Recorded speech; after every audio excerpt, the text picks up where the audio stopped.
sa Malapad. Sa Guys, pupuntahan muna namin tong kay Nanay Melis na resort.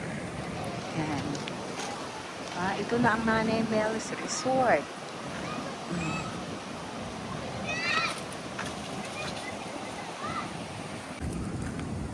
Malapit na mag-summer, kaya pumunta kayo dito, guys.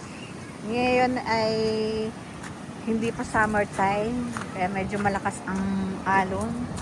Yan.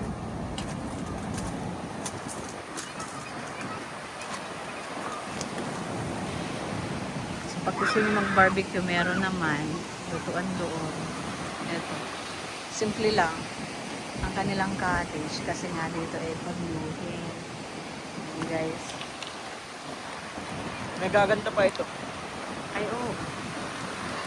Hindi ka pwede dito mag-surfing. At malakas ang alon.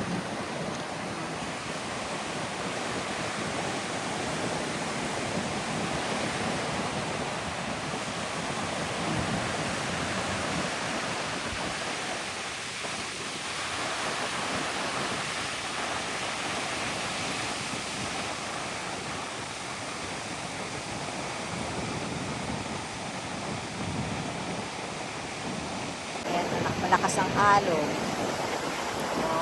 Malakas ang hangin.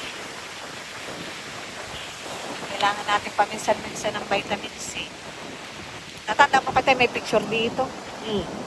So, ano masasabi mo sa ating trip for today? Maganda. Ano? Layo. Ilang oras ang biyahe natin? 1 hour 30 minutes. Okay lang naman, chill-chill. Takot ka sa mabilis ay. Okay na yun. Ang makarating na ligtas. Diba na?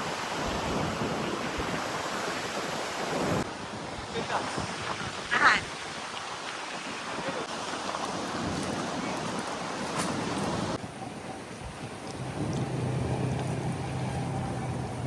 Ito lang Nanay Melis Resort. Sa mga gusto mag-book sa summer, punta na kayo dito sa Lumayan. Ay, ikaw magay ano?